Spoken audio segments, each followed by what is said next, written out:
Ya los ven en pantallas, en instantes nada más estaremos con Maxi Nata y Alfredo Monetti en el cierre de Código País. Caso Wolensack, amigas y amigos, esta historia que, bueno, estalla públicamente el 28 de agosto cuando aparece el cadáver de este alemán en la playa de la Floresta. Después nos enteramos que venía de Alemania, que lideraba una secta, Oasis de Luz.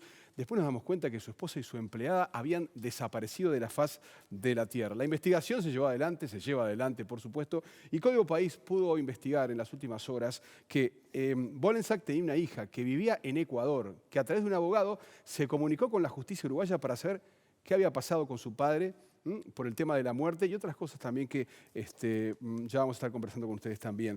También pudimos saber que el 12 de julio, mes y medio antes de que apareciera el cadáver de este hombre en la Floresta, bueno, las autoridades uruguayas, a través de la Dirección de Migración, le habían notificado a él y a su esposa que se tenían que ir de Uruguay.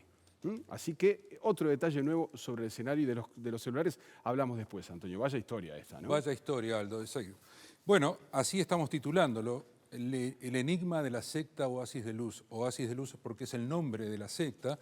Sexo, mentiras y muerte, porque sexo, porque había una denuncia contra el líder de la secta por abuso de menores. Mentiras porque no era el señor Wolensack, sí, se llamaba de otra manera cuando estaba viviendo acá en Uruguay. Falsos. Y muerte porque apareció muerto ahí en la playa de la Floresta. Y está la desaparición de las dos personas, dos mujeres, que todavía no han aparecido. Se sabe nada de ellas. No se sabe nada de ellas, la esposa y una empleada de Wolensack. Así que, por eso, el enigma de la secta Oasis de Luz. Y vamos a ver, entonces, quién es Arno Wolensack, que es el gurú, el líder de la secta. Nació en Alemania, tenía 61 años de edad cuando apareció muerto. Sí.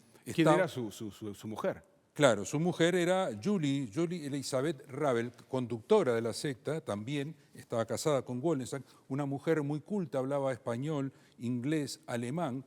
Yo digo, hablaba, no sé, porque está desaparecida. Está casada con Wolensack, tiene estudios terciarios de sociología, además, y bueno, entre ellos dos eran los conductores de esta Exactamente, secta, ¿no? Trabajaban juntos, operaban juntos. Operaban juntos. Sí.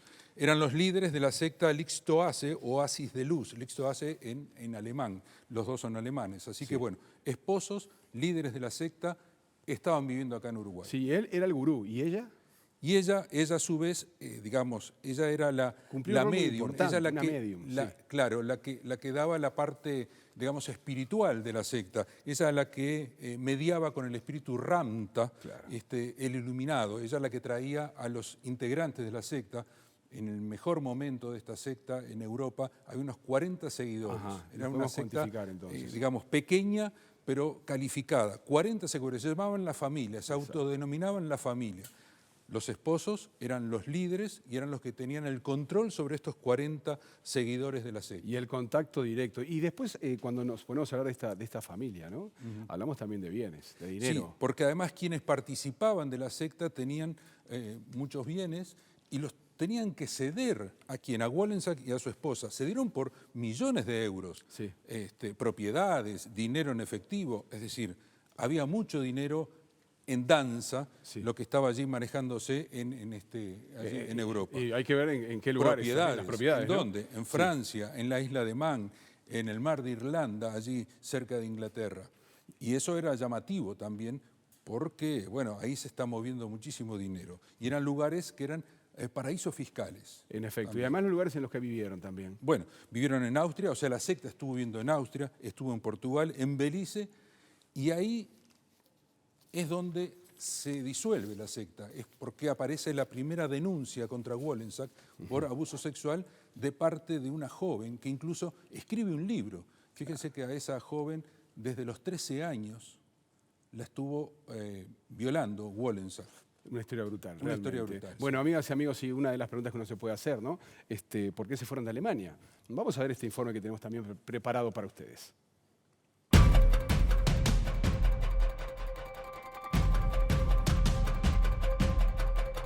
Todo comenzó en el año 2006, cuando Lea Saskis-Lasner, una ex integrante de la secta Oasis de Luz, denunció ante la justicia alemana al líder de la organización, Arno Wolensack, por abuso sexual.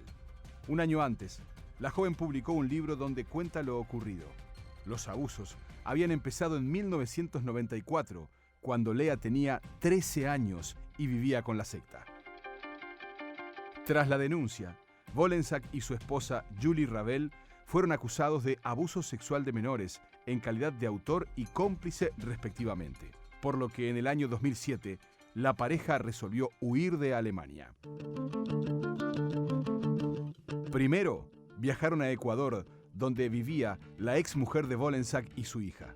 A fin de marzo de 2007, llegaron a Trinidad y Tobago, desde allí a Surinam, donde adquirieron identidades falsas de la República de Guyana, con las cuales ingresaron a Uruguay el 21 de mayo de 2007. Lo hicieron a través del aeropuerto de Carrasco y bajo el nombre de Mark Neumann Peters y Angelina Thaler Gotthard. Pagaron $50.000 por las partidas de nacimiento y de matrimonio, los pasaportes, las cédulas de identidad y las libretas de conducir de Guyana.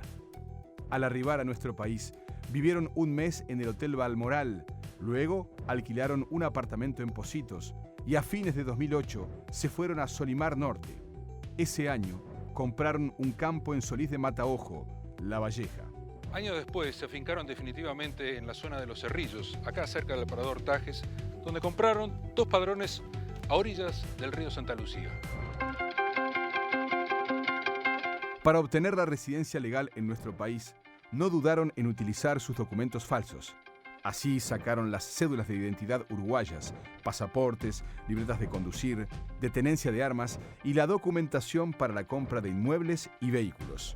Wolensak y su esposa salieron y entraron a Uruguay en reiteradas oportunidades. Las primeras salidas del país fueron por el día, desde el aeropuerto de Melilla y en una avioneta privada. Hasta el año 2014, otros integrantes de la secta vinieron a vivir a Uruguay.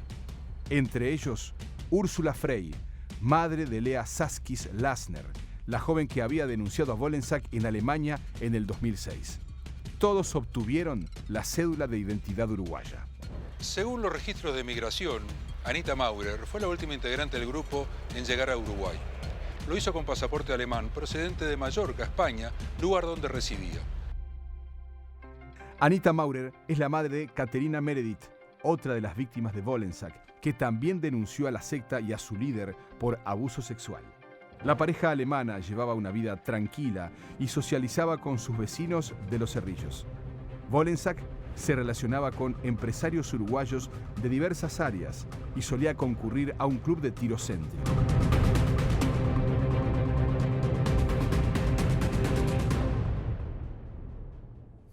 Bueno, una vida tranquila, una vida tranquila. Una vida tranquila en un lugar paradisíaco, te voy a decir, allí cerca del parador Tajes. Yo estuve allí, sobre el río Santa Lucía, un lugar para...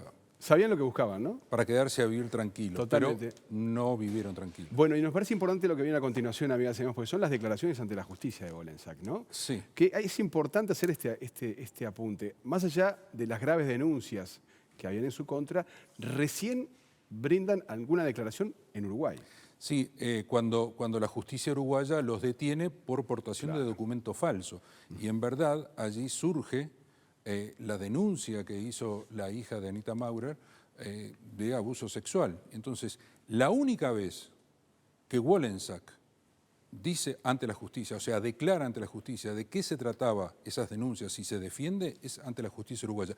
La única vez, o sea, son declaraciones al cual accedimos además en el expediente, ¿no es cierto? Bien, ahora lo vamos a ver. Avancemos en el expediente, entonces, aquí lo tienen para ustedes.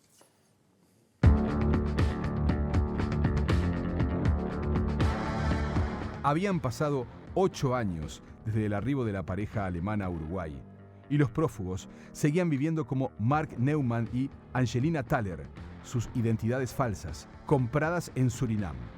Pero en enero de 2015, la policía alemana concluyó que Mark Neumann y Arno Wolensak eran la misma persona, al igual que su esposa, Angelina Thaler y Julie Ravel. 4 meses después, Interpol de Alemania libró una orden de captura internacional con notificación roja y con fines de extradición contra Arno Wolensak y Julie Ravel por abuso sexual de menores. En junio, la resolución llegó al juzgado de crimen organizado de nuestro país. Unos días después, la pareja alemana fue detenida junto a Anita Maurer, la otra integrante de la secta que residía acá en Uruguay. Ante la justicia uruguaya, Arno Wolensak reconoció que estaba requerido en Alemania. Sobre cómo consiguió los documentos de identidad falsos, señaló: a través de mi ex esposa, conocimos a una persona en Surinam que tenía los contactos necesarios para obtener una nueva identidad. La negociación se hizo en Surinam y la documentación es de República de Guyana. Respecto al motivo que los llevó a cambiar de identidad, Wollensak dijo en el juzgado de crimen organizado: teníamos miedo de ser juzgados injustamente en Alemania. En 2005 yo fui denunciado por una joven acusándome de haber mantenido relaciones sexuales con ella cuando tenía 13 años de edad. En Alemania, todo el mundo tomó parte por la historia de la joven, pero los hechos que ella estaba relatando no eran ciertos. Yo le pedí a mi esposa Julie, que es escritora, que narrara la verdad de los hechos y lo mandamos al juzgado. Pero todo esto, la juez estaba pidiendo nuestra comparecencia ante la justicia y decidimos irnos del país por miedo de ir a la cárcel. Estas fueron las únicas declaraciones que se conocen de Wollensak sobre las acusaciones de abuso sexual.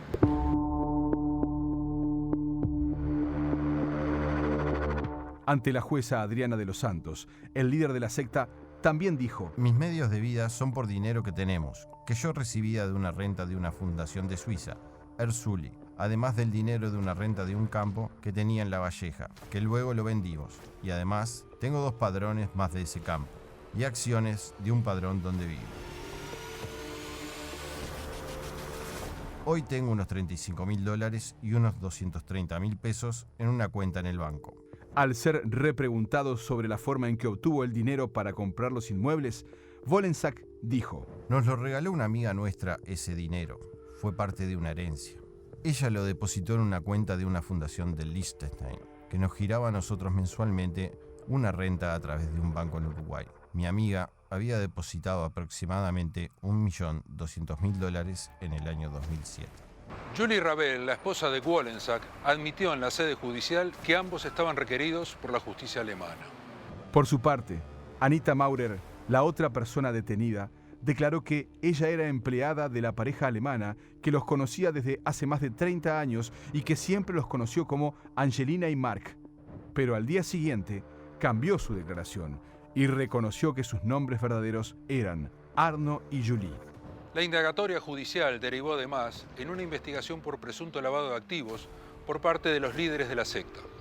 La jueza del caso dispuso también el allanamiento de la finca en Los Cerrillos, donde vivía Wollensak y su esposa. Allí la policía incautó todo tipo de documentación como cédulas, pasaportes, tarjetas bancarias, armas de fuego, carné de coleccionista de armas, libretas de conducir, títulos de habilitación para la adquisición y tenencia de armas y computadoras. El 12 de junio de 2015, Arno Wollensak y Julie Ravel fueron procesados con prisión por un delito continuado de uso de documento público falso. En ambos casos, la justicia solicitó a las autoridades carcelarias que adopte medidas de seguridad necesarias para salvaguardar la integridad de los procesados. Anita Maurer quedó libre. En octubre del año 2015 se fue del Uruguay. Hoy reside en Alemania.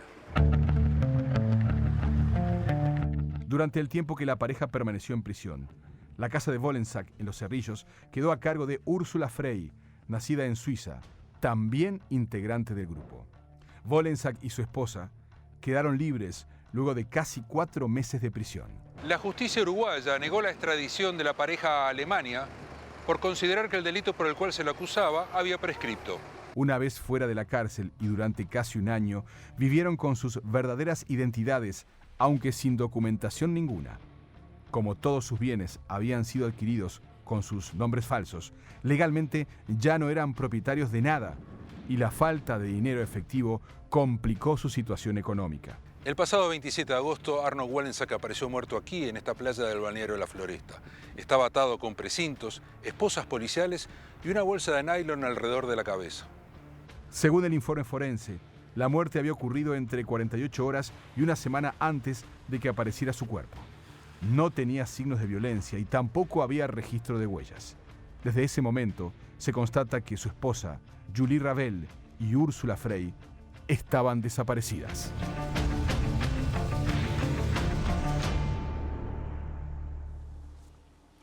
Vamos a repasar ahora algunos de los datos sobre la investigación a los que pudo acceder Código País.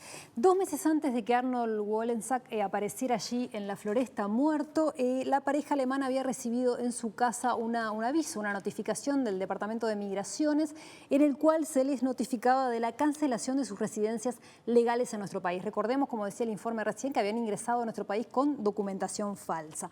Fuentes policiales informaron a Código País que la última comunicación que se hizo desde el celular de Arnold Wollensak fue el 4 de julio del 2016. Luego de esa fecha el celular va a aparecer totalmente apagado. Un par de días después sucede lo mismo con el celular de su esposa, Julie Rabel. Ese es el último día, el 6 de julio del año 2016, en el que consta una llamada desde el aparato. Lo mismo sucede un día después con el de Úrsula Frey. Recordemos que era la persona que vivía con la pareja y era también la madre de Lea Lassner, la joven que había denunciado a Wollensak por abuso sexual. El 12 de julio llega una segunda notificación de migraciones al domicilio de la pareja alemana, en este caso avisándoles que iban a ser expulsados del país, una resolución de migraciones que los expulsaba del país. No hay nadie que reciba esta resolución porque no estaban desde hacía días, desde hacía aproximadamente 5 días no se sabía nada ni de la pareja ni de Úrsula Frey.